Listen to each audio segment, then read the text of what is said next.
Hello guys, ಎಲ್ಲರಿಗೂ ನಮಸ್ಕಾರ. So ಇದು banking Kannada channel, banking with Kannadiga. So ಈ ಚಾನಲಲ್ಲಿ ನಿಮಗೆ ಬ್ಯಾಂಕಿಂಗ್ ರಿಲೇಟೆಡ್ ಎಲ್ಲ ಇನ್ಫಾರ್ಮೇಶನ್, ಎಲ್ಲ ಡೀಟೇಲ್ಸ್, ಏನೇನು ಡೀಟೇಲ್ಸ್ ಇದೆ ಫ್ರಮ್ ಬ್ಯಾಂಕಿಂಗ್ ಎಕ್ಸಾಮಿನೇಷನ್ ನೋಟಿಫಿಕೇಶನ್ ಇಂದ ಅಪ್ಲಿಕೇಶನ್ ಹಾಕೋದು ಡೀಟೇಲು, ಮತ್ತೆ ಯಾವ್ಯಾವ ಸಬ್ಜೆಕ್ಟ್ ಇದೆ, ಯಾವ್ಯಾವ ಸ್ಟ್ರಾಟಜಿ ಯೂಸ್ ಮಾಡಬೇಕು, ಯಾವ ಬುಕ್ ರೆಫರ್ ಮಾಡಬೇಕು, ಏನೇನು ಸ್ಟಡಿ ಮಾಡಬೇಕು, ಅದೆಲ್ಲ ನಿಮಗೆ ಈ ಚಾನಲಲ್ಲಿ ಪ್ರೊವೈಡ್ ಮಾಡಲಾಗುತ್ತೆ. ಸೊ ನೀವು ಈ ಚಾನಲ್ನ ಇನ್ನೂ ಸಬ್ಸ್ಕ್ರೈಬ್ ಆಗಿಲ್ಲ ಅಂದರೆ ಸಬ್ಸ್ಕ್ರೈಬ್ ಆಗಿ, ಲೈಕ್ ಮಾಡಿ, ಶೇರ್ ಮಾಡಿ. ಕನ್ನಡದಲ್ಲಿ ಬ್ಯಾಂಕಿಂಗ್ಗೆ ಅಂತಲೇ ಇಷ್ಟು ವಿಡಿಯೋಗಳನ್ನ ಹಾಕಿರೋದು, ಮಾಕ್ ಟೆಸ್ಟ್ ಇರ್ಬೋದು, ಸ್ಟ್ರಾಟಜಿಗಳಿರ್ಬೋದು, ಪರ್ಟಿಕ್ಯುಲರ್ ಸಬ್ಜೆಕ್ಟ್ಗೆ ಇದೊಂದೇ ಚಾನಲು. ಮಾಕ್ ಟೆಸ್ಟ್ ಅಂತೂ ಇದೇ ಫಸ್ಟ್ ಚಾನಲ್ ಅಪ್ಲೋಡ್ ಮಾಡಿರೋದು. ಸೊ ಇದೆಲ್ಲ ಯೂಸ್ಫುಲ್ ಕಂಟೆಂಟ್ ಇದೆ, ಯೂಸ್ ಮಾಡ್ಕೊಳ್ಳಿ. ನಾನು ಒಬ್ಬ ಆಸ್ಪಿರೆಂಟ್, ನಿಮ್ಮ ಜೊತೆ ನಾನು ಪ್ರಿಪೇರ್ ಆಗ್ತೀನಿ. ಅಂಡ್ ಲಾಸ್ಟ್ ಇಯರ್ ಮೀನ್ಸ್ 2024 ಅಲ್ಲಿ ನಾನು ಬರೆದಂಥ ಎಲ್ಲ ಪ್ರಿಲಿಮ್ಸ್ ಕ್ಲಿಯರ್ ಆಗಿ ಮೇನ್ಸ್ ಕೂಡ ಬರೆದಿದ್ದೀನಿ. ಇನ್ನು ತುಂಬಾ ಬರಬೇಕು mains result. But RRBPO mains clear ಆಗಿತ್ತು. ಇಂಟರ್ವ್ಯೂ 73 ಸ್ಕೋರ್ ಆಗಿ, ಬಟ್ ಮೇನ್ಸ್ ಸ್ವಲ್ಪ ಕಮ್ಮಿ ಮಾರ್ಕ್ಸ್ ಇರೋದ್ರಿಂದ 2 ಮಾರ್ಕ್ಸ್ ಇಂದ ನಂದು ಸೆಲೆಕ್ಷನ್ ನಿಂತೋಗಿದೆ. But it's okay. SBI clerk ಇದೆ, ಇನ್ನು IBPS PO, Union Bank LBO ಎಲ್ಲ ಇದೆ. ಸೊ ಇದು 2025 ಬ್ಯಾಂಕಿಂಗ್ ಆಸ್ಪಿರೆಂಟ್ಸ್ಗೆ ಮಾಡ್ತಿರೋಂಥ ವಿಡಿಯೋ. ಈಗ ತುಂಬಾ ಜನ ಡಿಗ್ರಿ ಇವಾಗ ತಾನೇ ಮುಗಿಸಿರ್ತೀರಾ. ನಿಮಗೆ ಯಾವ ಕೋರ್ಸಿಗೆ ಓದ್ಬೇಕು ಅಂದ್ರೆ, ಕೋರ್ಸಿಗೆ ಹೋಗ್ಬೇಕಾ, ಜಾಬಿಗೆ ಹೋಗ್ಬೇಕಾ, ಜಾಬಿಗೆ ಹೋದ್ರೆ ಗೌರ್ಮೆಂಟ್ ಜಾಬ್ ಸಿಗೋಕ್ಕೆ ಎಷ್ಟು ವರ್ಷ ಆಗುತ್ತೆ, ಏನ್ ಮಾಡಬೇಕು ಅಂತ ತುಂಬಾ ಡೌಟ್ ಇರುತ್ತೆ. ಸೊ ಅಂಥವರಿಗೆ ಇದನ್ನ ಶೇರ್ ಮಾಡಿ. ತುಂಬಾ ಜನ ನೀವೀಗ ನಿಮ್ಮ ಜೂನಿಯರ್ಸ್ ನಿಮ್ಮನ್ನ ಕೇಳ್ತಿರ್ಬೋದು, ನಾನೀಗ ಯಾವ್ದಾರ ಜಾಬ್ ಇದ್ರೆ ಕಾಲಾದ್ರೆ ಹೇಳಿ ಅಪ್ಲೈ ಮಾಡ್ತೀನಿ ಅಂತ. ಸೊ ಅಂಥವ್ರಿಗೆ ಇದನ್ನ ಶೇರ್ ಮಾಡಿ. ಏಕೆ ಅಂತ ಅಂದ್ರೆ, ಈಗ ಗೌರ್ಮೆಂಟ್ ಜಾಬ್ ಅಂತ ಬಂದ್ರೆ ಫಸ್ಟ್ ಸ್ಟೇಟ್ ಇನ್ ನೋಡ್ತೀವಿ. ಬಟ್ ನಾನು ಫಸ್ಟ್ ಸ್ಟೇಟ್ ಇಂದೇ ನೋಡಿದ್ದು, ಸ್ಟೇಟ್ ಗೌರ್ಮೆಂಟ್ ಜಾಬ್ಸ್ ನಾನು ಡಿಗ್ರಿಲಿ ಇದ್ದಾಗ. ಬಟ್ ಸ್ಟೇಟ್ ಗೌರ್ಮೆಂಟ್ ಜಾಬ್ಸ್ ಅವಾಗ ತಾನೇ ನಾನು ಯಾವಾಗ ಜಾಬ್ ಟ್ರೈ ಮಾಡಬೇಕು ಅಂದ್ರೆ, ನಾನು BSc ಇದ್ದಾಗ ಸರ್ಚ್ ಮಾಡಿದಾಗ ಈ KPSC KS ಮತ್ತೆ ಏನೋ ಹಗರಣ ಅದು ಇದು ಅಂತ ನ್ಯೂಸ್ ಬಂತು. ಸೊ ಮತ್ತೆ ಏನೇನೋ ಆಗುತ್ತೆ, ಕರೆಕ್ಟಾಗಿ ಆಗಲ್ಲ ಪ್ರೊಸೀಜರ್ಗಳು. ಸೊ ಅಷ್ಟೆಲ್ಲ ನೋಡ್ಬಿಟ್ಟು ಸೊ ಬೇಡ ನನಗೆ ಇದು. ಸೊ ನಾನು ಬೇರೆ ನೋಡೋಣ, ಸೆಂಟ್ರಲ್ ಗೌರ್ಮೆಂಟ್ ನೋಡೋಣ ಅಂತ ಸಿಗ್ತದೆ. ಮತ್ತೆ ಸೆಂಟ್ರಲ್ ಗೌರ್ಮೆಂಟ್ ಅಲ್ಲಿ ಇನ್ನ ಮೇಯ್ನ್ ಆಗಿ ಬರೋದು SSC ಅಥವಾ ರೈಲ್ವೆ. ಸೊ ನಾನು ರೈಲ್ವೆನ ನೋಡಿದೆ, SSCನೂ ನೋಡಿದೆ. ಸೊ ಎರಡರಲ್ಲೂ ಸಿಲೆಬಸ್ ಏನಪ್ಪಾ ಅಂತ ಅಂದ್ರೆ, ನೀವು NCERT ಓದಬೇಕು, ಸೈನ್ಸ್ ಓದಬೇಕು, ಹಿಸ್ಟ್ರಿ ಓದಬೇಕು, ಜನರಲ್ ಅವೇರ್ನೆಸ್ ಓದಬೇಕು, ಇದೆಲ್ಲ ಓದಬೇಕು.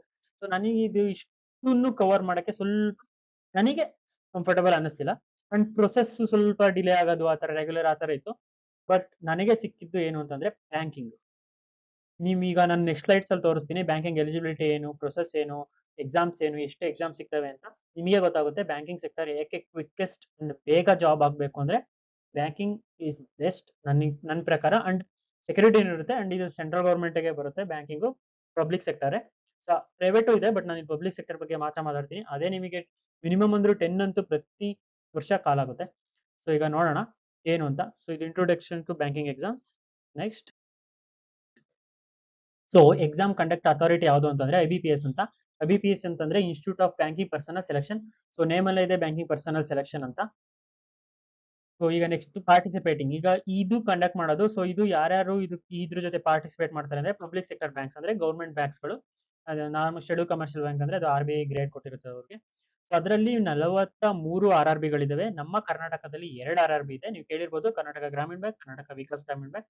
ಸೊ ಅದು ಸ್ಟೇಟ್ ವೇಕೆನ್ಸಿ ಬರುತ್ತೆ ಇದೆರಡು. ನೆಕ್ಸ್ಟ್ 12 ನ್ಯಾಷನಲೈಸ್ ಬ್ಯಾಂಕ್ ಇದೆ. ಅದರಲ್ಲಿ SBI ಕೂಡ ಒಂದು. ತುಂಬಾ ಜನ SBI ಮಾತ್ರ ಗೌರ್ಮೆಂಟ್ ಉಳಿದಿರೋದಲ್ಲ ಅಂತ ಅನ್ಕೊಂಡಿದ್ದೀರಾ. ಬಟ್ SBI ಜೊತೆ ಇನ್ನೂ 12 ಇದೆ. ನಾನು ಎಲ್ಲಾ ಗೌರ್ಮೆಂಟ್ ಬ್ಯಾಂಕ್ಗಳು, ಇಂಡಿಯಾದಲ್ಲಿ ಎಷ್ಟು ಬ್ಯಾಂಕ್ಗಳಿದೆ ಅದೆಲ್ಲ ಲಿಸ್ಟ್ ನ PDF ನಾನು ಟೆಲಿಗ್ರಾಮ್ ಚಾನಲ್ ಹಾಕಿದ್ದೀನಿ. ನೀವು ಒಂದ್ಸಲ ಚೆಕ್ ಮಾಡಿ. ಅದರ ಪ್ರೈವೇಟ್ ಬ್ಯಾಂಕ್ ಕೂಡ ಸಪರೇಟ್ ಇದೆ, ಗೌರ್ಮೆಂಟ್ ಬ್ಯಾಂಕ್ ಕೂಡ ಸಪರೇಟ್ ಇದೆ. ಸೊ ಅದು ಬಿಟ್ಟರೆ ಫೈನಾನ್ಷಿಯಲ್ ಇನ್ಸ್ಟಿಟ್ಯೂಷನ್ ಅಂತ ಬರ್ತವೆ. ಅದರಲ್ಲಿ SEBI, NABARD, EXIM, SIDBI, RBI, NAFED. So ಇದೆಲ್ಲಾನು ವೇಕೆನ್ಸಿ ತರ್ತವೆ. ಸೊ ಅದು ಬಿಟ್ರೆ, ಬ್ಯಾಂಕಿಂಗ್ ಅನ್ನೋದು ಬಿಟ್ರೆ ಸೇಮ್ ಸಿಲೆಬಸ್ ಅಲ್ಲೇ ಬರುತ್ತೆ. Public sector undertaking, insurance companies, ಅದರಲ್ಲಿ LIC ನಿಮಗೆ ಎಲ್ಲರಿಗೂ ಗೊತ್ತಿರುತ್ತೆ. ಸೊ ಅದು ಬಿಟ್ಟು NICL, NIACL ಈ ತರ ತುಂಬಾ ಇದಾವೆ. ಈ ಸಲ NICL ಕಾಲಾಗಿತ್ತು. NIACL ಇವಾಗ ಆಲ್ರೆಡಿ ಕಾಲಾಗಿ ಈ ಮಂತ್ ಎಂಡಿಂಗ್ ಅಲ್ಲೇ ಎಕ್ಸಾಮ್ ಇದೆ. ಸೊ ಇದಿಷ್ಟು ಯಾವ ಯಾವ ಆಪರ್ಚುನಿಟಿ ಸಿಗುತ್ತೆ ಅಂತ. ಸೊ ಪ್ರತಿ ವರ್ಷ ರೆಗ್ಯುಲರ್ ಆಗಿ ಯಾವ್ಯಾವ್ದು ಕಾಲಾಗುತ್ತೆ ಅಂತ ತೋರಿಸ್ತೀನಿ.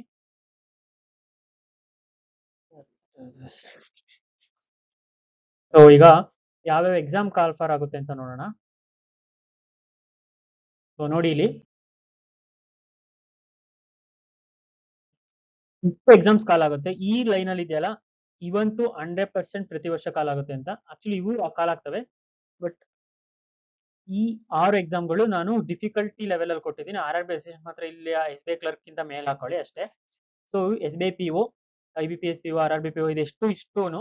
ಸೊ ಇದರಲ್ಲಿ subject same, strategy same, syllabus same, difficulty level ಮಾತ್ರ ಚೇಂಜ್ ಆಗುತ್ತೆ. ಸಿಲೆಬಸ್ ನೆಕ್ಸ್ಟ್ ನೋಡೋಣ ನಾವು. ಇನ್ನ LBO ಎಕ್ಸಾಮ್ಗಳಂತ ಈ ವರ್ಷದಿಂದ ಶುರುವಾಗಿದೆ. ಇದು ಸ್ಟೇಟ್ ವೇಕೆನ್ಸಿ ಬರುತ್ತೆ. ಈ ಕ್ಲರಿಕಲ್ ಅಂತ ಏನಿದೆ, ಕ್ಲರಿಕಲ್ ಲೆವೆಲ್ ಎಲ್ಲ ನಿಮ್ ಸ್ಟೇಟ್ ವೇಕೆನ್ಸಿ. ನೀವು ಆಲ್ ಇಂಡಿಯಾ ಕಾಂಪಿಟೇಷನ್ ಮಾಡಂಗಿಲ್ಲ, state vacancy but central government job. ಇನ್ನು RRB PO ಕೂಡ ನಿಮಗೆ state vacancy, central government job. So IBPS PO SBI PO ಮಾತ್ರ ಆಲ್ ಓವರ್ ಇಂಡಿಯಾ. ಈ LBO ಇದೆಯಲ್ಲ, ಇದೂನು state vacancy. Apprentice exam state vacancy. ನೋಡಿ, ನಿಮ್ ಸ್ಟೇಟ್ ಅವ್ರ ಜೊತೆ ಕಾಂಪಿಟೇಷನ್ ಮಾಡ್ಬೇಕು ನೀವು. ಔಟ್ ಸ್ಟೇಟ್ ಅಪ್ಲೈ ಮಾಡ್ಬೋದು, ಮಾಡಂಗಿಲ್ಲ ಅಂತಿಲ್ಲ, ಹೇಳ್ತಿದ್ದೀನಿ ಇನ್ಫಾರ್ಮೇಶನ್ಗೆ. ಸೊ ಇದಿಷ್ಟು ಎಕ್ಸಾಮ್ಗಳು ಕಾಲಾಗ್ತವೆ. ಅದ್ ಬಿಟ್ರೆ ಪ್ರೈವೇಟ್ ಬ್ಯಾಂಕ್ಸ್ ಸಪರೇಟ್ ಬ್ಯಾಂಕ್, ಈಗ ನಮ್ಮ ಕರ್ನಾಟಕ ಬ್ಯಾಂಕ್ ಇರ್ಬೋದು, ಅಥವಾ ಇವಾಗ ಪ್ರೆಸೆಂಟ್ HDFC ಬ್ಯಾಂಕ್ ಇಂದು ನಡೀತಿದೆ ಅದಿರ್ಬೋದು, ಈ ಬ್ಯಾಂಕ್ಗಳು ಕಾಲ್ ಆಗುತ್ತೆ. ಅಂಡ್ IDBI ಅದು ಕಾಲ್ ಮಾಡುತ್ತೆ. IDBI ಫಸ್ಟ್ ಗೌರ್ಮೆಂಟ್ ಇತ್ತು, 2019 ಗೌರ್ಮೆಂಟ್ ಅಲ್ಲ ಅದು. ಸೊ ಇದಿಷ್ಟು ಯಾವ ಯಾವ ಬ್ಯಾಂಕ್ಗಳು ನಿಮಗೆ ಜಾಬ್ ಕಾಲ್ ಮಾಡುತ್ತೆ ಅಂತ.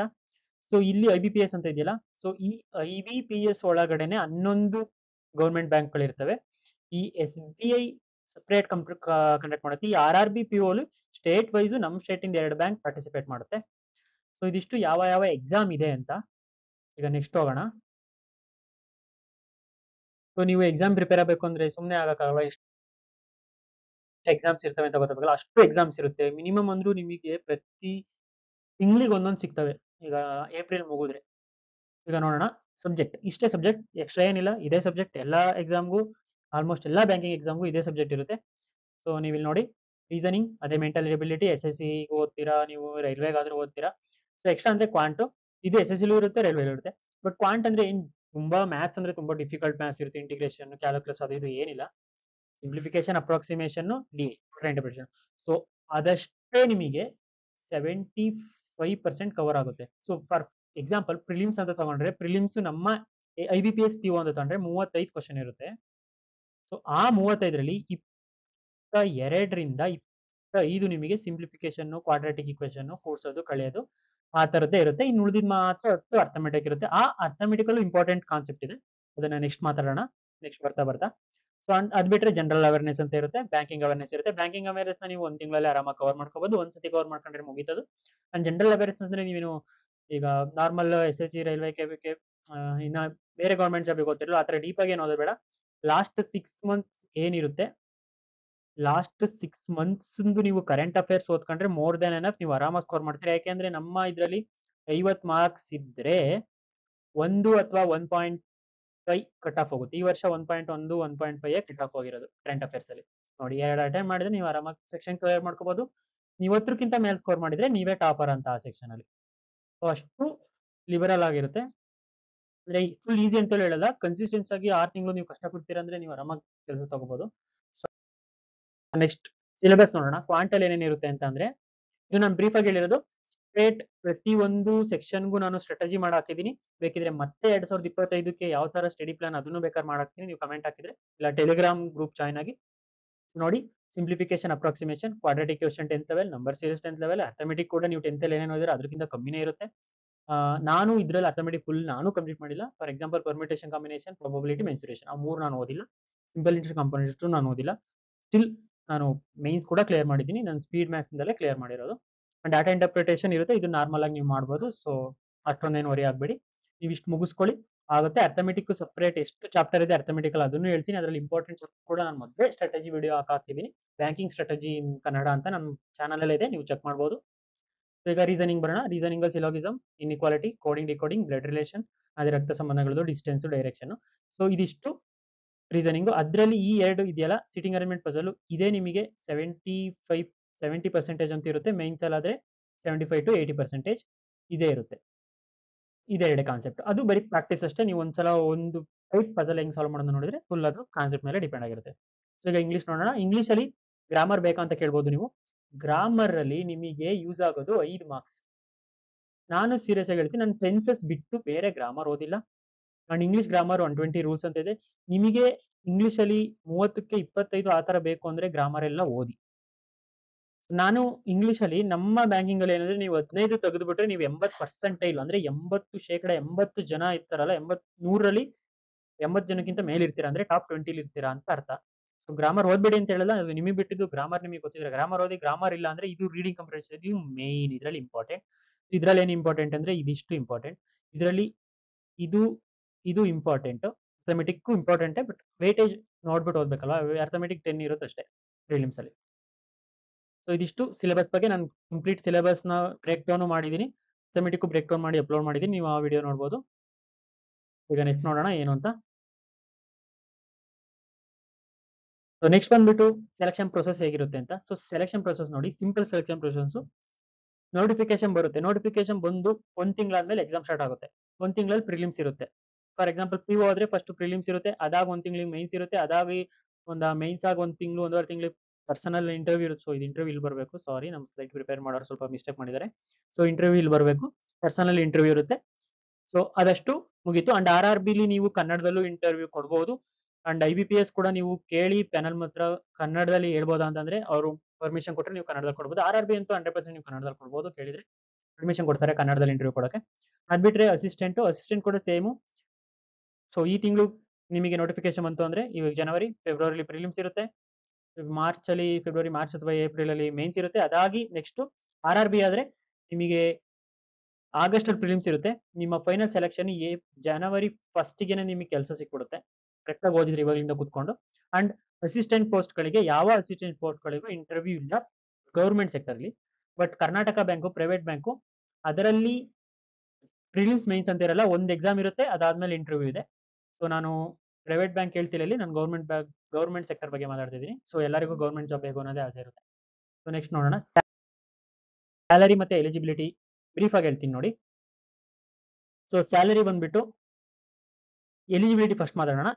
ಎಲಿಜಿಬಿಲಿಟಿ ನೋಟಿಫಿಕೇಶನ್ ಅಲ್ಲೂ ಬರುತ್ತೆ, ಬಟ್ ಡಿಗ್ರಿ ಯಾವ್ದಾದ್ರು ಡಿಗ್ರಿ ಆಗಿದ್ರೆ ಸಾಕು, ಡಿಗ್ರಿ ಕಂಪ್ಲೀಟ್ ಆಗಿರ್ಬೇಕು, ರಿಸಲ್ಟ್ ಬಂದಿರಬೇಕು. ನೀವು ಅಪ್ಲಿಕೇಶನ್ ಆ ಡೇಟ್ ಕೊಡ್ತಾರೆ, ಆ ಡೇಟ್ ಅಷ್ಟಲ್ಲಿ ನಿಮ್ದು ರಿಸಲ್ಟ್ ಬಂದಿರಬೇಕು. ಅಂಡ್ 21 ವರ್ಷ ಪೂರ್ತಿ ಆಗಿರ್ಬೇಕು. ಮ್ಯಾಕ್ಸಿಮಮ್ ಏಜ್ ರಿಲ್ಯಾಕ್ಸೇಷನ್ ಇರುತ್ತೆ OBC SC ಆ ತರದವರಿಗೆ. ಅಂಡ್ ಜನರಲ್ಗೆ ನೋಟಿಫಿಕೇಶನ್ ಅಲ್ಲಿ ಮೆನ್ಷನ್ ಮಾಡುತ್ತೆ, ಮೇ ಬಿ 28 to 32 ಇರ್ಬೋದು. ಅಂದ್ರೆ ಒಂದು ನೋಟಿಫಿಕೇಶನ್ ಮೇಲೆ ಡಿಪೆಂಡ್ ಆಗುತ್ತೆ ಅದು. ಸೊ ಇನ್ ಹ್ಯಾಂಡ್ ಸ್ಯಾಲರಿ ನಿಮಗೆ ಸ್ಟಾರ್ಟಿಂಗ್ ಅಲ್ಲೇ ನೀವು ಸೇರ್ಕೊಂಡಾಗ, ಇನ್ ಹ್ಯಾಂಡ್ ಹೇಳ್ತಿರೋದು ಇದು ಗ್ರಾಸ್ ಕಟ್ಟು ಟ್ಯಾಕ್ಸ್ ಎಲ್ಲ ಕಟ್ ಆಗ್ಬಿಟ್ಟು ಹೇಳ್ತಿದ್ದೀನಿ.